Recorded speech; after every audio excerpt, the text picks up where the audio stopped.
Ano pa sis ang nakikita mong mangyayari sa mga susunod na ano? Eto muna tayo kay President Bongbong Marcos. Naalala ko. Yun ang magandang katanungan. Kung ano yung mangyayari sa pagiging pagkaupo niya. No? Una, kagaya ng sinabi ko noon, ng guest ko dito, diba? Kung mananalo si BBM, nakikita ko ang kagandahan ng Pilipinas. Correct. Malaking pagbabago. The greatness of this country talagang gagawan talaga ng pagbabago ng uupo ngayon. Ang problema, may mga elemento tayo ng mga masasama. No? Patuloy kong nakikita ang pag-iingat mula sa isang babae, isang personalidad ng isang babae na meron rin isang lalaki. So, hindi natin mawawala yan sa elemento ng politiko na meron talagang gagawa ng kasiraan. Hanapan ng butas, hanapan ng paraan upang siya tanggalin. No? Pero I hope hindi magtagumpay. No? Yun ang dapat gawan ng paraan ngayon na nakaupo na maging maingat. Kasi ang talagang plano naman talaga ng bagong gobyerno ngayon is unity, magkaisa. At lahat kung itong gobyernong ito ay magkakaisa mula sa mga mabubuting gawain nila, talagang magandang malaking pagbabago ang mangyayari sa Pilipinas. Swerte ang mga ang yung mga susunod na henerasyon. Sa akin, maaari ko pang makita yon. Mula sa kanyang ginawa, yung kasunod, parang nagtuloy-tuloy. So madadaig natin ang iba pang mga Asian country. Sana magkamali ako na wag sanang mangyari.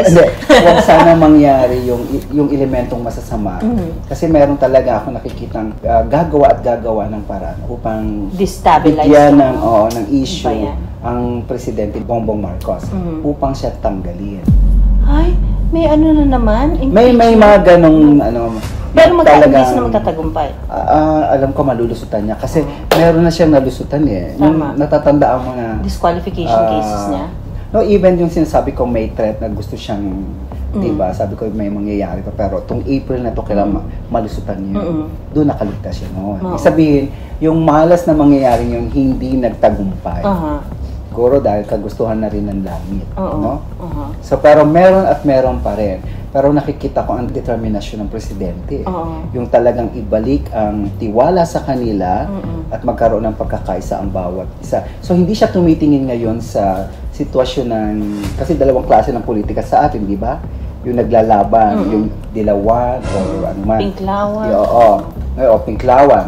Ngayon, ang gusto niya ngayon, i-avoid na yung mga issue na yun, isang tabi muna, halika tayo magtulungan muna. Kung ano talaga, yun yung sinasabi kong unity.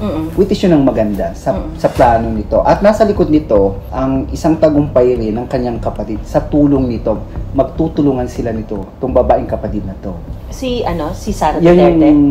Isa yan sa nakikita ko rin na makakatulong si Sara. Kasi nakikita ko rin naman na susunod siya rin naman na magiging susunod na presidente ng Pilipinas, si Sara. No, ang ibig ko sabihin sa likod nito na habang nagpapatakbo si BBM o si presidente, asawa yung niya? kanyang kapatid na si super daughter niya, si Senator. Isang malaking involvement nito sa kanyang posisyon. Talaga? Kumbaga parang she will become the good mentor or the good advisor. Okay. Sabi nga niya, for every success ng isang lalaki, there's a woman behind it. At babae rin yung nagbabalak din sa nakikita kong pagkaalis niya. So hindi ko lang alam kung wala rin akong idea. Yun lang yung madalas kong nakikita lagi sa ora ni Presidente.